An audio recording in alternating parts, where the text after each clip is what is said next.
Good morning to everyone. आज हम आप लोगों को रदरफोर्ड मॉडल पढ़ाने जा रहा हूँ। Rutherford model of atom. उन्होंने एटम का क्या मॉडल दिया था?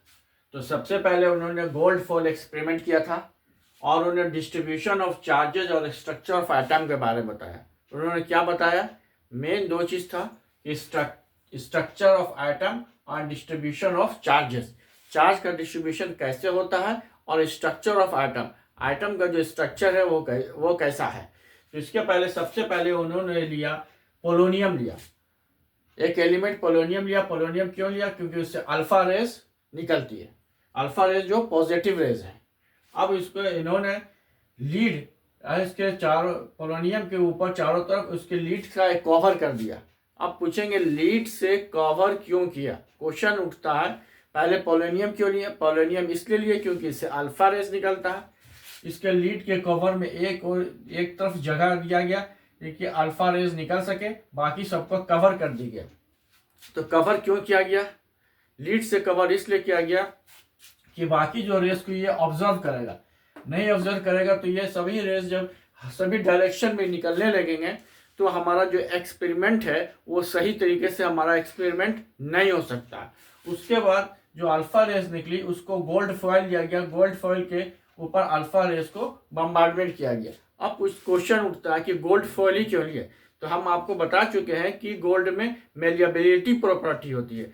What is malleability? Malleability means कि उसको थीन शीट में कन्वर्ट किया जा सकता है, बहुत थीन से थीन शीट में इसको कन्वर्ट किया जा सकता है। जैसे कि अगर हम 5 ग्राम गोल्ड लेते हैं तो उसको ऑलमोस्ट हम 4 से 5 किलोमीटर तक स्ट्रेच कर सकते हैं। ठीक उसी तरह से इसमें मेलिएबिलिटी प्रॉपर्टी और डक्टिलिटी प्रॉपर्टी होती है। जो स्ट्रेच करके वायर बनाते हैं ये इसकी डक्टिलिटी प्रॉपर्टी है, और जब इसको हम शीट में कन्वर्ट करते हैं तो ये इसकी मेलिएबिलिटी प्रॉपर्टी है। इसका सबसे थीन शीट इसका बनाया जाता है, जबकि दूसरे एलिमेंट का इतना थीन शीट नहीं बनाया जाता। जो थीन शीट बनाया जाता है उसको हम मेलिएबिलिटी प्रॉपर्टी कहते हैं। जब वायर में कन्वर्ट करते हैं तो उसको हम डक्टिलिटी कहते हैं। तो आप पूछेंगे कि इसमें क्यों लिया, मेलिएबिलिटी से क्या फायदा है? इससे यही फायदा है कि अगर ये ज़्यादा थिक शीट रहेगा तो इसमें जो अल्फा रेज जो है अब्जॉर्ब हो जाएगा। अब इससे अल्फा रेज अब्जॉर्ब नहीं होता बल्कि बाहर निकलता है। जब अल्फा रेज बाहर निकलता है, यहाँ पर जिंक सल्फाइड लेते हैं। जिंक सल्फाइड क्या करता है? जब इस पर रेज टकराता है तो ये ग्लो करने लगता है। तो अब इसने एक्सपेरिमेंट करने के बाद उन्होंने क्या ऑब्जर्वेशन दिया कि most of the alpha rays passes without any deflection.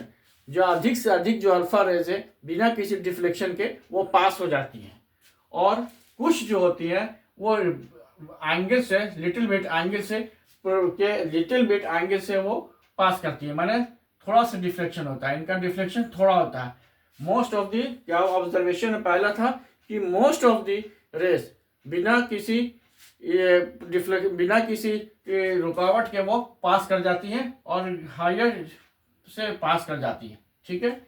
और जो कुछ जो रे होती है वो डिफ्लेक्शन से पास करती है, और बहुत कम ऑलमोस्ट 1% जो रे होती है वो बैक करती है। फिर से इसको समझा दे रहा है। देखिए, मोस्ट ऑफ द रेस पास कर गई, पहला ऑब्जर्वेशन इसने दिया कि ज्यादा से ज्यादा जो रेस थी वो पास कर गई। दूसरा था कुछ रेस जो थी डिफ्लेक्शन किया, कुछ रेस जो डिफ्लेक्ट होकर पास हो गई, और जो लीस्ट बहुत कम ऑलमोस्ट 1% जो था वो रिबाउंड होके वापस उसी डायरेक्शन में, जिस डायरेक्शन से आया था उसी डायरेक्शन से वो फिर वापस चला गया। अब उसने किया, इसका कंक्लूजन क्या बताया उन्होंने? कंक्लूजन के लिए उन्होंने एक वर्ड दिया, एक वर्ड हम दे रहे हैं आपको, एमपीएस। एमपीएस क्या है? कंक्लूजन के लिए याद रखने के लिए आपको हम एक 3 लेटर दे रहे हैं। 3 लेटर में एमपीएस, एम से most of the space is empty. क्या उन्होंने कंक्लूजन निकाला? इसमें मोस्ट ऑफ द स्पेस जो है वो एम्प्टी है, खाली जगह है, रेस ऐसे ही बिना किसी डिफ्लेक्शन के पास हो जाती है। उसके बाद उन्होंने बताया कि इसके बीच में पॉजिटिव चार्ज होता है, न्यूक्लियस में क्या रहता है? पॉजिटिव चार्ज होता है।